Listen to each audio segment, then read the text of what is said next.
Well, hello and welcome to P.A.M. Express, and by this time you should be sat back, relaxed, finished your dinner and waiting for what topic we're going to bring. And as you know, we go in depth, have a good hour to discuss a good old topic, and today we're looking at the representation of the People's Amendment Act, which is Act 699.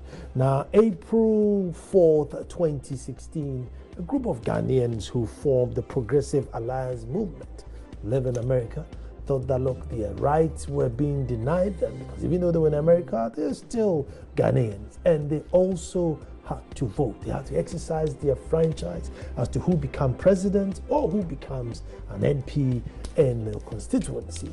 And that had been on the drawing board for quite a while. Indeed, all the way back President Kofi's time, 2005, it was passed into law that, yep, wherever a Ghanaian is, if you wish to vote, you can exercise that vote. It was on the drawing board, it was on the shelves, gathering dust, as many laws do, but the Progressive Alliance thought, no, this should come off the shelf and it should be implemented. So in 2016, they went to court, and as the case was being heard, the elections were coming up, so they stopped and put it on hold. But now the elections are over, so they came back to court to sort the court that, listen, human rights are being denied, and it's about time the EC implemented this law. The court heard their case, and the court thinks that, yep, they are right. They should be allowed to vote wherever they are. And so it is now law. EC has been given a year to come up with the modalities so that by 2020, wherever you are, you should be able to vote if you wish to. But it's one of those things that's easier said than done. Here we are, living on borrowed everything. We're living on borrowed everything. And now we're going to add, voting worldwide. I want to ask, how do we monitor? How do we police? How do we punish? How do we count? Who knows who is a Ghanaian? There are questions about, being a Ghanaian. If you're not in Ghana, and you are outside of Ghana, being a Ghanaian is a big, big plus. So if you're in London, America, Switzerland, Germany, every West African wishes to own a Ghanaian passport because it's got a lot of credibility. So you have a lot of Nigerians, Malians, who managed to secure a Ghanaian passport. Are they all going to decide who becomes president? It's one of those things that we just have to keep quiet and watch and see how it plays. And that's the conversation this evening. I'm sure you wouldn't want to move at all. And I have one of the guys who took the case to court in-house. So just stay put. When I come back, after this short clip on ROPAA, we will be talking about your right to vote wherever you are. My name is Nana Sakwa IV, Chief of the Little Republic of Akwamodu Masan, your favorite host. You don't want to move.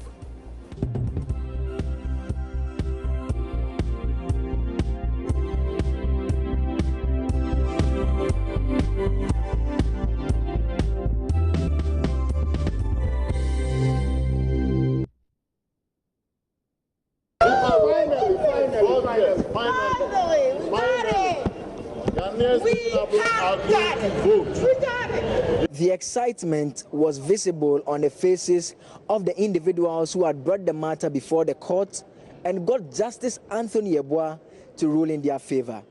They had argued that the EC had failed to implement the 11-year-old legislation, which had led to a breach of their fundamental human rights. They had asked that the court orders the Electoral Commission to begin implementation of the law that will see Ghanaians residents abroad take part in national elections and referenda.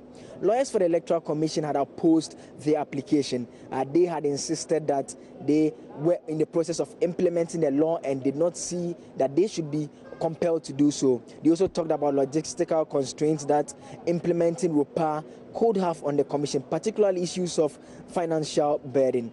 But Justice Anthony Yeboah, in his landmark decision, informed the parties to the case that the Electoral Commission had failed to justify the delay in implementing the law. He described the reasons advanced as unjustified, unreasonable, and saying that the Electoral Commission only demonstrated that it was poor in capacity, that is institutional wise, if it cannot find solutions to these challenges. He also pointed out that they had failed to show evidence that they had presented a budget to Parliament which passed the legislation and which controls the purse, and had turned down their request for finance to carry out the exercise. The other director at the Electoral Commission and director to the commissioners for that matter is to have them within 12 months ensure that the appropriate constitutional instrument is put in place. Now, 30 days to expiration of this 12-month deadline, if for whatever justifiable reason they cannot have the constitutional instrument put in place, they should communicate to the court and the general public for that matter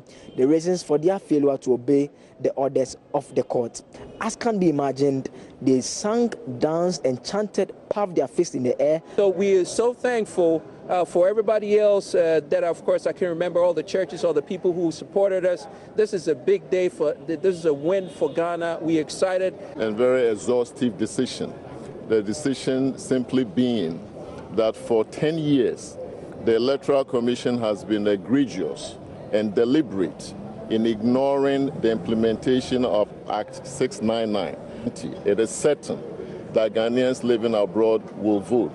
Viva Ghana! Viva Ghana! Viva ROPAA! Viva ROPAA! Now, it is obvious that the commission is in some kind of turmoil as there are petitions seeking to impeach the three main commissioners at the Electoral Commission. I engaged lawyer for the plaintiffs, Samson Ladi Ayenini, who thought that is not of concern to the plaintiffs. What we are concerned about is what the law says ought to be, which has not been. And we have come to the court and urged the court on the points of law.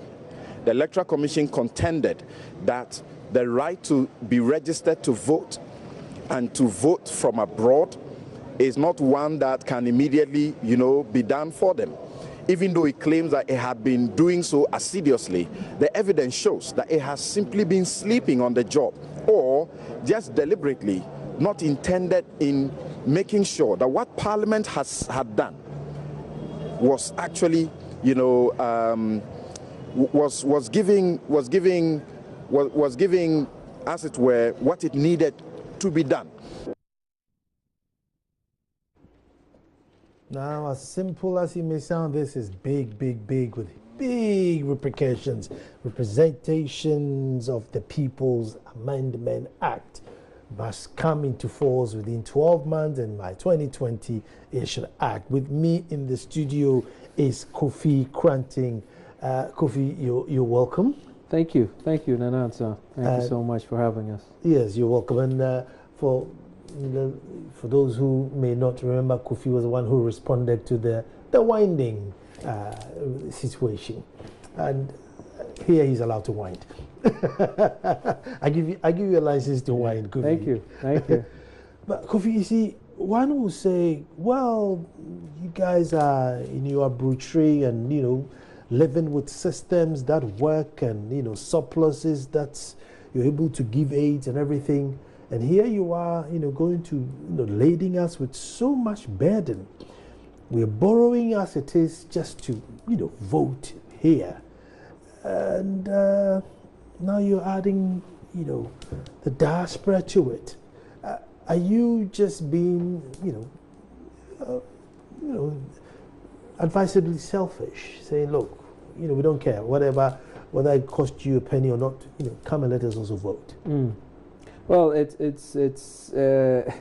I'm actually, it blows me away. I mean, in your delivery, when you were monologuing, you gave a laundry list of we borrowing for everything, and that's the reason why maybe perhaps this should have been done so many years ago, because maybe perhaps if it were done years back, we wouldn't be in a situation where we'd be borrowing so much. And for the simple reason is, the constituency of Ghanaians who live abroad is a cash cow, if you milk it properly, that is. And no government to date has really exploited that cash cow. Outside of everything else, we are Ghanaian nationals. We were born here. And as per the Constitution that we all live by, if you were born here, then you have a right, as per the 1992 the Constitution Act 284, that if you're of sound mind, 18 years or above, it's the easiest responsibility, and I'm paraphrasing, to provide for you the circumstances and the situations to have you vote. And so since 1992, actually, we've been denied that right, because since 1992, people abroad were voting at the Ghanaian missions. But that's ROPAA in itself. And in 2006, we put a bill towards Parliament to have that extended to all Ghanaians, because it's a right for all Ghanaians. So we don't think it's far-fetched. We don't think this, all the situations that have been made up to be reasons why ROPAA is a challenge, it's valid, because the work has not been done yet.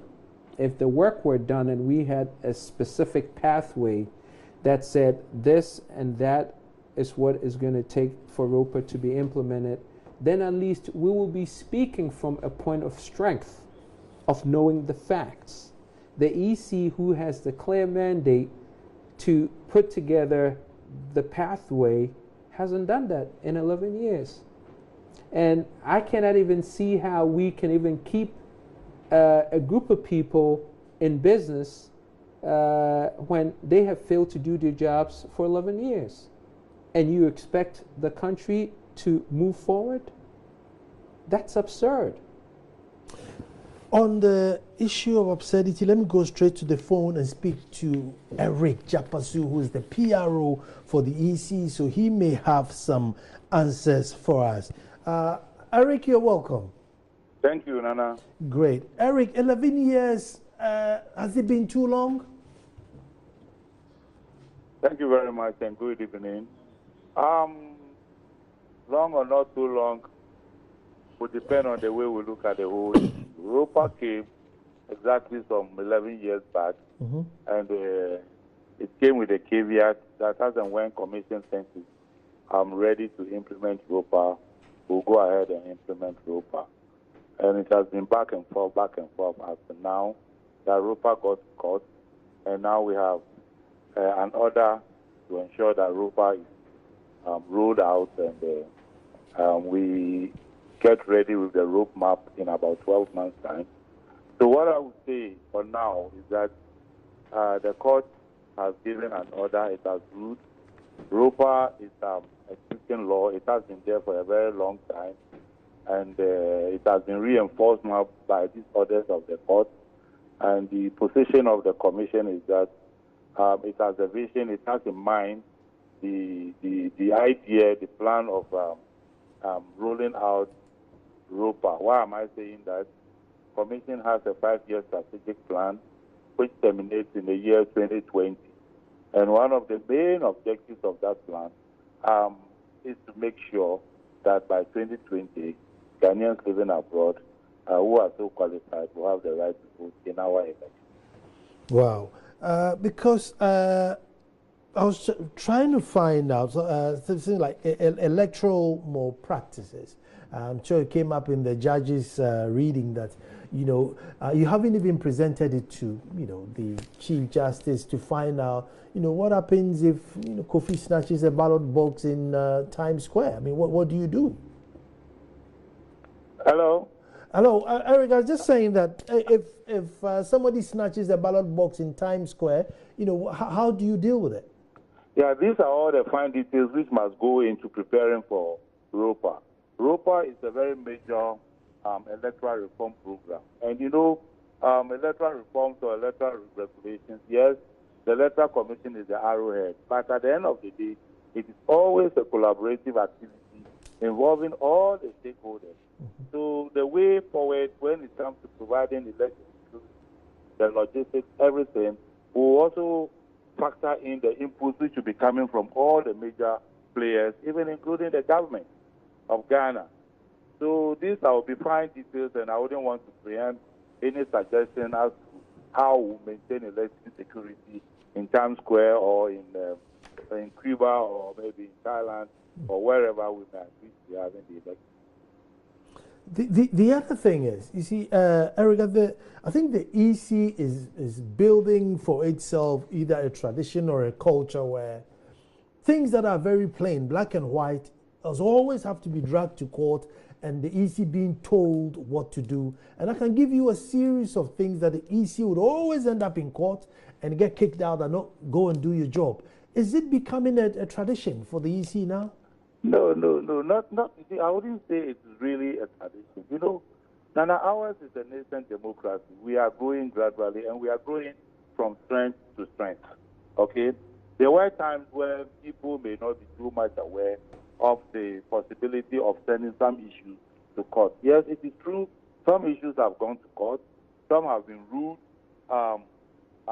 Let me put it this way: maybe in favor of EC, and in some cases, EC has been compelled to do what, as you put it, we are supposed to do. But that is the right way to go.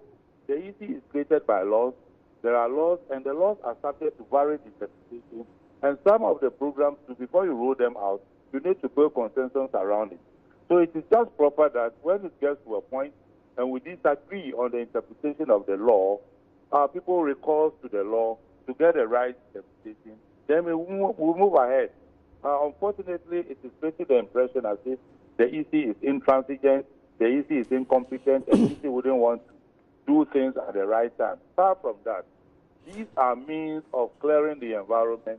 These are means of all of us coming to a common understanding of what exactly the law says on a particular issue. And when it is so resolved, the environment is sanitized, and we move ahead. Eric, you see, I agree with you, but, you know, and I really don't want to drag you back and cite so many examples from NHIS cards, from even when you were told to go and implement, you need to go back to God and go back to court and ask what does implementation means. And like when we come back to ROPAA after 11 years, you haven't submitted a budget, you haven't drawn. I mean, it's like nothing has been done. And, you know, from the judge's position, it's like, look, you know, you haven't done anything in 11 years. At least even if you say, look, okay, in 11 years, we have at least have an idea what it will cost, or we have an idea what the challenges will be, it will look as if you started. But it looks like it's just on the shelf. The position is not right, Eric. Yeah, Nana, you see, I agree with you, just like you agreed with me. Your position is very correct.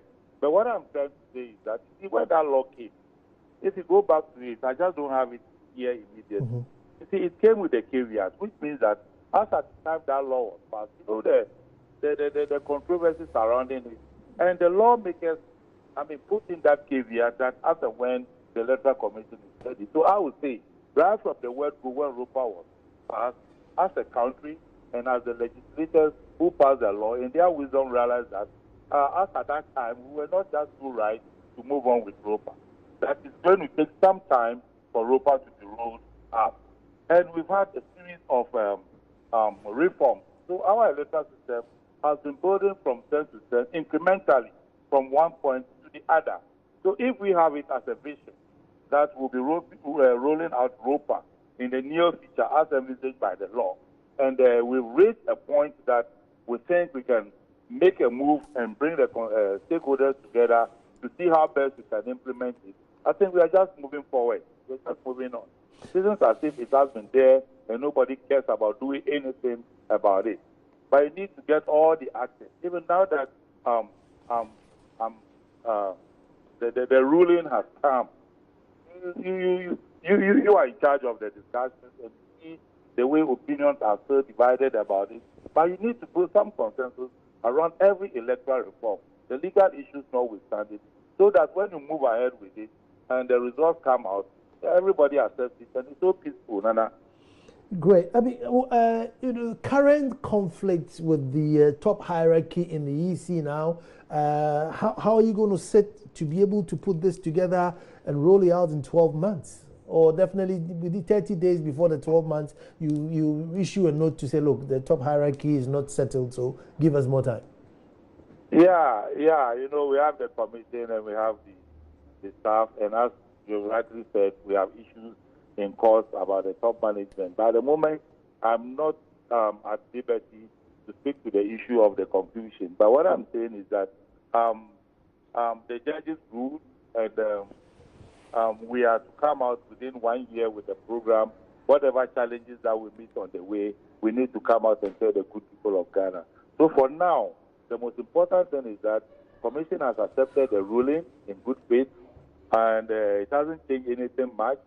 Rather, it has reinforced the law, and it has also strengthened our position because it is part of our strategic plan to get done by the close of, by the time we are ready for the next election. Eric, before I let you go, I mean, will the current situation affect you? I mean, I wouldn't want to speculate because nobody can tell the direction and the period that the current situation will be resolved. So I wouldn't want to go to that area and hazard a guess by saying it will or it will not, or it may or may not. For now. But would you need? Will you need the EC, the EC chair himself to sit in such an important document? Should she chair whatever commission or committee that? Yeah. If you look at the structure of the EC, the chairperson and the two deputies, they form the executive commission. Then we have 4 other members. And when you relate their position to the electoral laws, you realize that decisions must be taken by the commission. So to some extent, you definitely need either the 3 executives or the full complement of the commission to get things done. Eric, thank you very much for that explanation. Well, so Kofi, well, the war is still on. Well, it's sad listening to Eric giving. This is exactly the attitude of the Electoral Commission for the last year and a half, almost. They always had, and this is the mentality, this substandardness that we have come as a country to accept. That all you have to do is just to be good at giving excuses. Because this, I'm listening to him, and it's like an excuse after an excuse. And we have gotten so good at giving excuses, so it's acceptable. We have just elevated or actually gone down to a point where you hear people like Eric, who is very fluent and conclusive in making excuses as to why the Electoral Commission. Are you kidding me? No sane, reasonable person will accept this argument. That's why the judge did not. In 10 years, you were telling me if this is a pathway, you were not able to arrive at anything for 11 years. Come on. You can't make this in a lab, in a test tube. You couldn't possibly, it's not possible.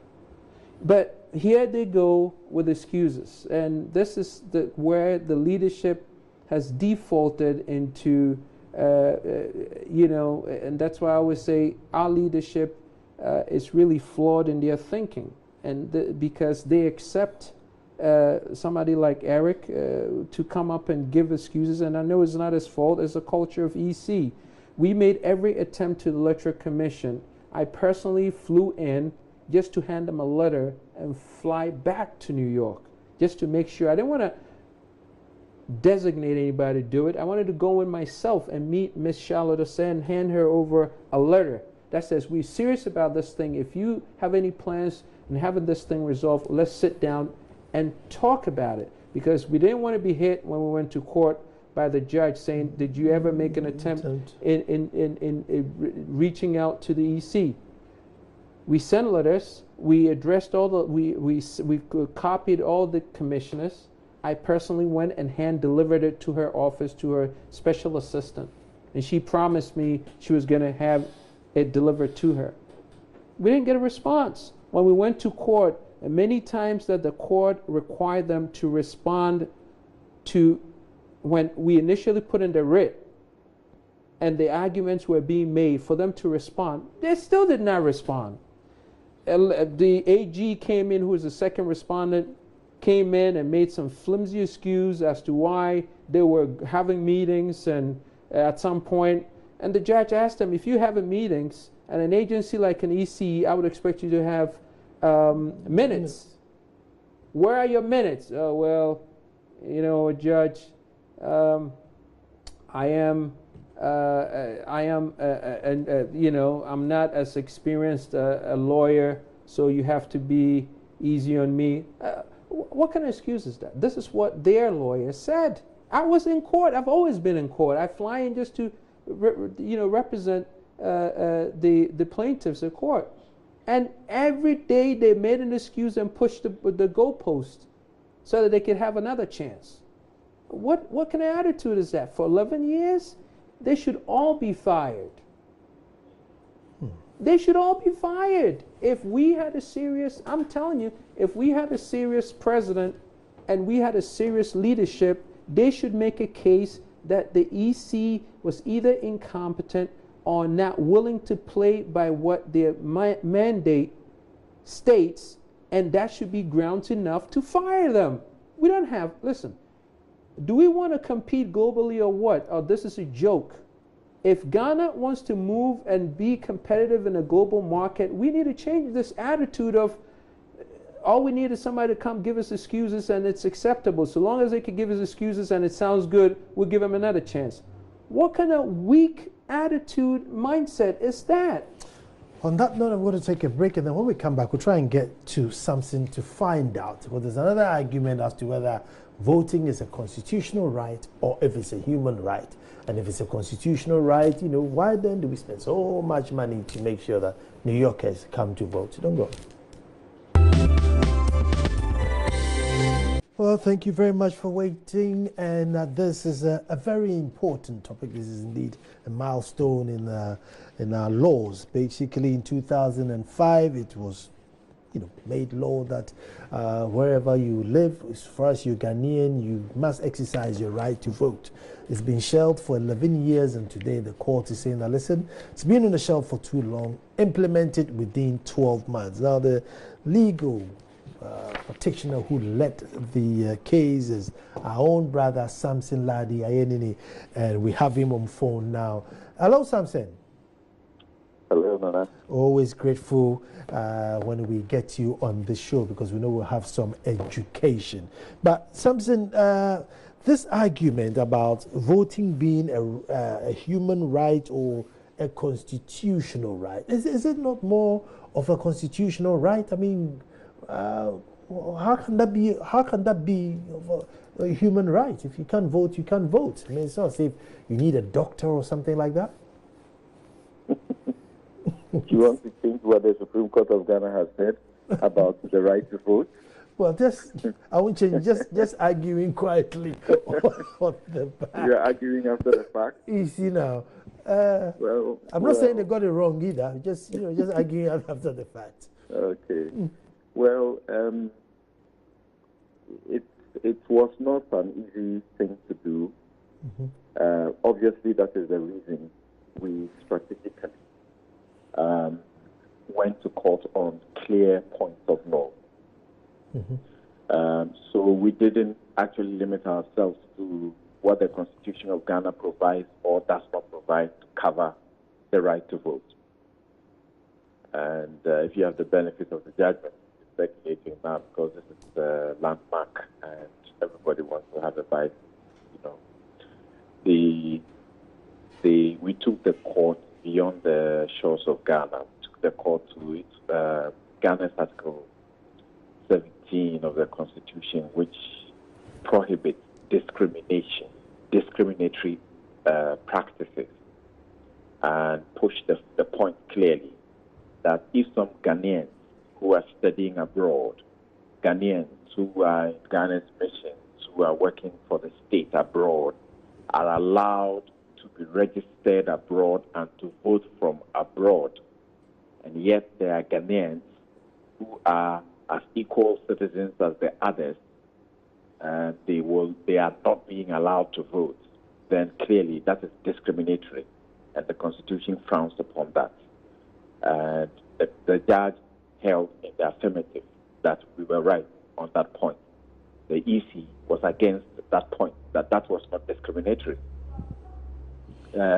We clearly pointed out to the court that Article 42, even though it's not situated in Chapter 5 of the Constitution, it's a human right.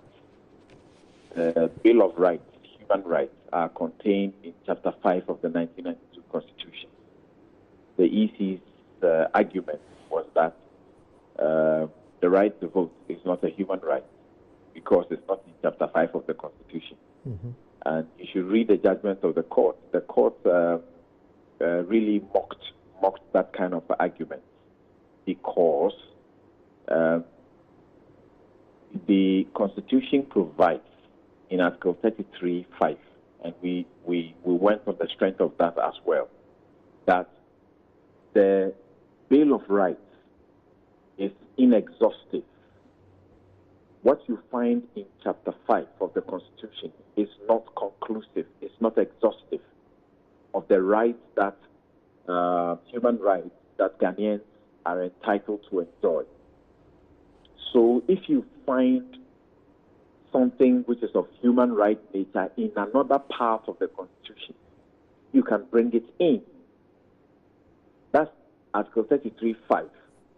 But you see, it even goes beyond that and gives you the right that if there is a human right, fundamental human right, that is necessary or inherent in a democracy, for a democracy to function well, and yet you can't find it anywhere in the laws of Ghana, go look for it where it is applicable and bring it and urge it on the court. That's why we went to the African Charter, the African Charter on Human and People's Rights. We went to the Universal Declaration on Human Rights.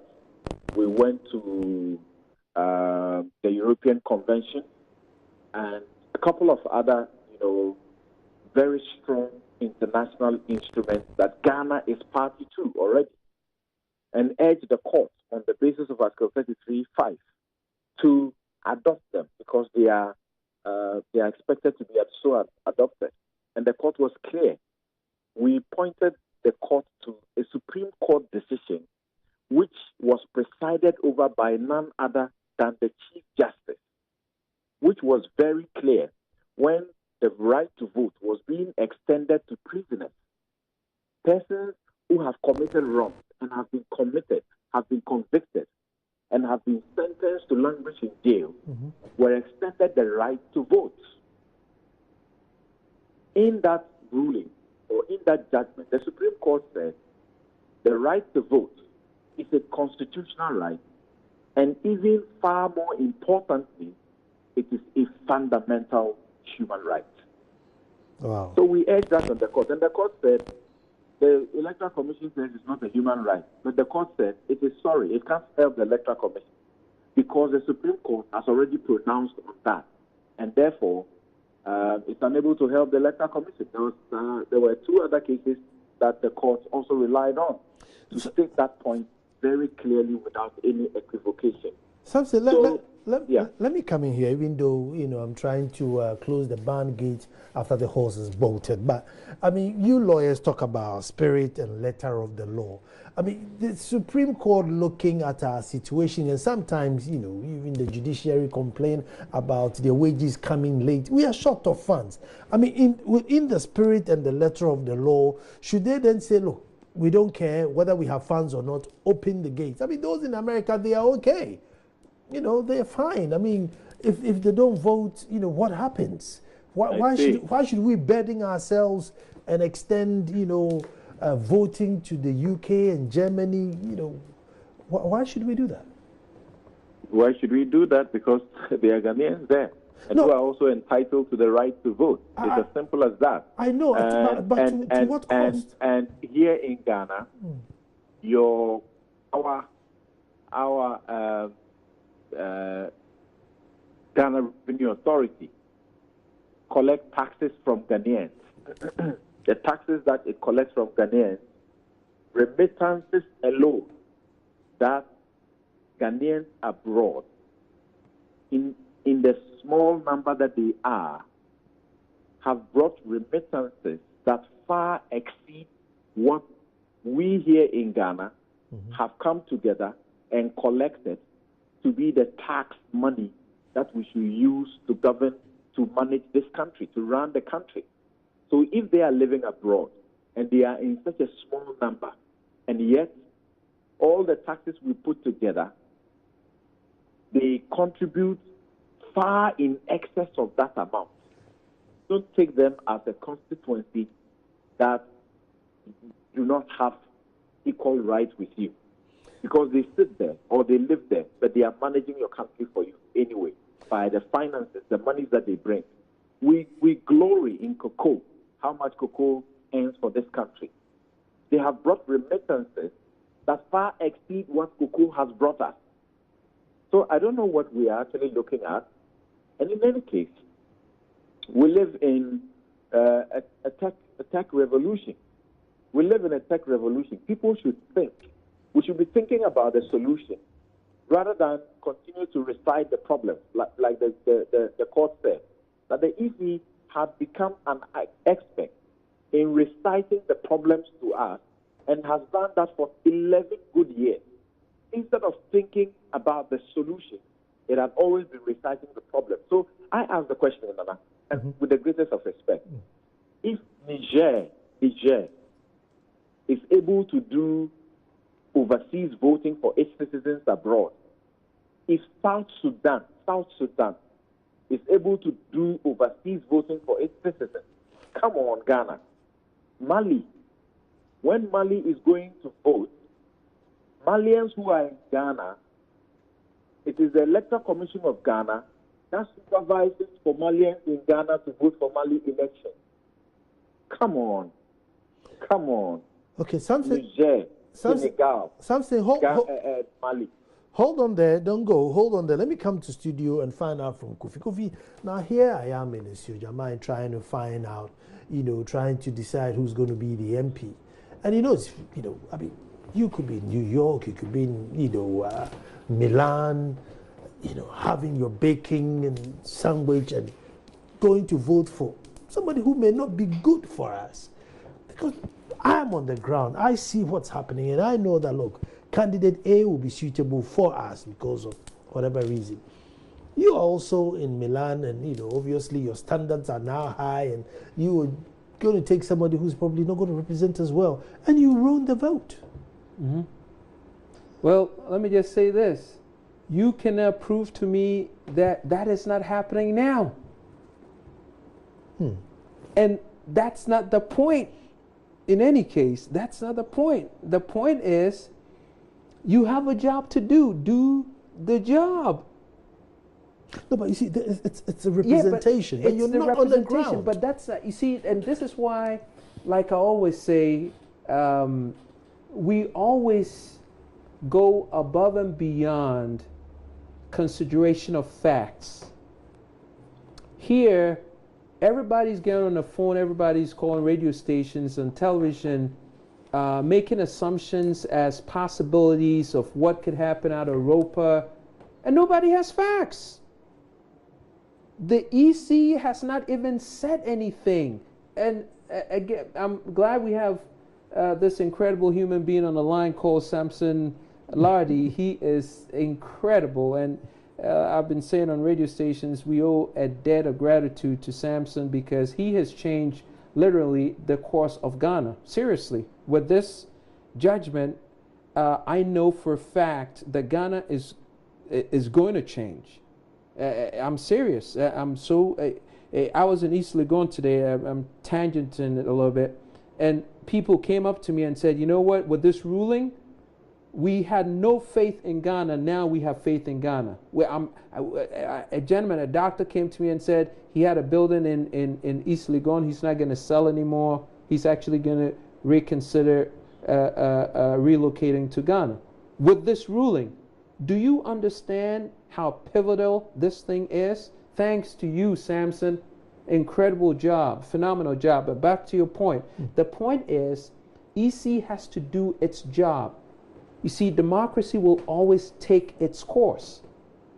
The job of us as human beings... Aren't we open the gate too early? Aren't we I know we say 11 years... After 11 years too early? No, you see, yeah, but we were looking at the time, but how about the maturity? But Nana, let me... And this is, again, this is our attitude. That's why our gutters are filled and filth all over the country. There's no systems that are working. This is the attitude, defeatist attitude. How do you perfect an art? You perfect an art by starting. Till you start, you don't have a chance in perfecting it. For us to move forward, we're not saying the system is going to be perfect. That's not what we're saying. And it doesn't matter. What it matters is to start. And as we move forward, we tweak it and we perfect it and we get better at it. You cannot get to be outstanding before you get good. You cannot get to be good unless you are satisfactory. You cannot be satisfactory unless first you bad at just giving it a shot. Samson. Yes, I'm here. So here we are, somebody snatches a ballot box a ballot box in Yorkshire. I mean, what do we do? I mean, do we charge them with Yorkshire laws, or we come back and charge them with Ghanaian laws? What happens? You see, like Kofi just said, and of course they had faith in the possibility of this, and that's why they took it up. And you see, 5 people have done this for the entire Ghanaian living abroad population. Okay? Now, he spoke about something, about people shouting on radio and television with absolutely no information. Look, if I told you that half of the countries on the African continent are doing overseas voting, would you say, why should Ghana also do so? Because that is what it is. Okay? Isn't this the Ghana we say is a shining light in Africa? Come on. Angola. And I mentioned to you, Niger, Mali, South Sudan, for crying out loud. They are doing this. And you know what? Some of them are doing it on a pilot basis. Some of them, they do it for only presidential elections. In fact, the report that the EC's own committee produced in 2011 said ROPAA should be limited to presidential elections. Except that at the conclusion of the recommendation, it says it should be done consciously. Now, consciously, the first and most important significant thing of that to be done, which does not require money, does not require money, is to promulgate the CI, the constitutional instrument.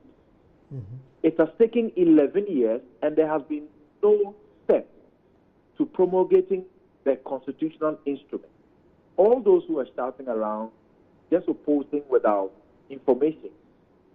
The good thing they need to do now is to think about how they can contribute to make the constitutional instrument what is acceptable to all.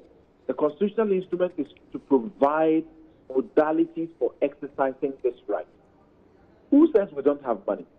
And who says how much is involved? Now come to that question before I answer your question about if somebody snatches a ballot box.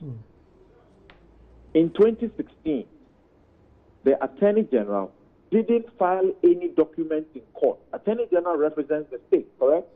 Right. The Attorney General didn't file any documents in court to say it is too expensive, we can't undertake this project. So why are we sitting out there in the fringes and saying it's too expensive? In 2017, the new Attorney General that came over didn't file any document to say it is too expensive, we can't afford it. So come on, what is going on? The EC that elected unto itself to tell the court that cost is one of the problems or one of the issues was told what it needed to hear. EC does not fund anything it does. not a dime. EC does not fund what it does. It is the state that funds it. Did they produce any evidence of having submitted a budget and the parliament had rejected the budget for this process? No, zero. Now to your point, those Ghanaians abroad who already participate in Ghanaian elections, are we saying that they go there as saints and angels and they go through the process and there are no problems? When they commit wrong, how do we deal with them? We should ask the EC that question. They should answer it and stop being mute about that question. When they organize the elections to the embassies across the world for Ghanaians abroad to vote, what law do they apply to them? And I'm sure that we are too familiar with this, that the embassy premises of every country in the other country is an extension of that country. So if you go to the premises of a Ghanaian embassy, for example, to vote, and you are voting in Ghanaian elections, why do you say there's a problem as to which law should deal with you? Let's put it in the constitutional instrument, how you be dealt with. Samson, thank you very much because of time. Thank you so much for that. But how enthused are Ghanaians abroad about this thing? Ecstatic. Ridiculously excited. I mean, they are over the top. They thought somehow this was not going to happen because we have acclimated to the trickstering of our politicians. So they thought maybe they were going to find a way to make excuses and give us a reason why this could not work. But Judge Anthony Yeboah came through and delivered. And we are excited. We cannot wait to get this thing to a point where we are actually part of the process, because we want to take ownership of what we rightfully deserve and really see change. We want to be part of the change. We want to be able to work here and throw this nonsense, ridiculous law out of dual citizenship. Only applies to, you can only get certain sensitive jobs if you're, it's ridiculous. That's a new dawn for voting culture, and I know that it will, like everything else, it will all come into play. Mandela says it's only difficult until you start it. You know, once you start it, it just works for you. Let me take this opportunity on behalf of my wife to invite you to Gathering of the Daughters, which is 22nd December at 6 p.m. Forecourt GDA Kokomemle. 22nd September. 22nd December, which is just Friday, coming Friday, at the Forecourt of GDA.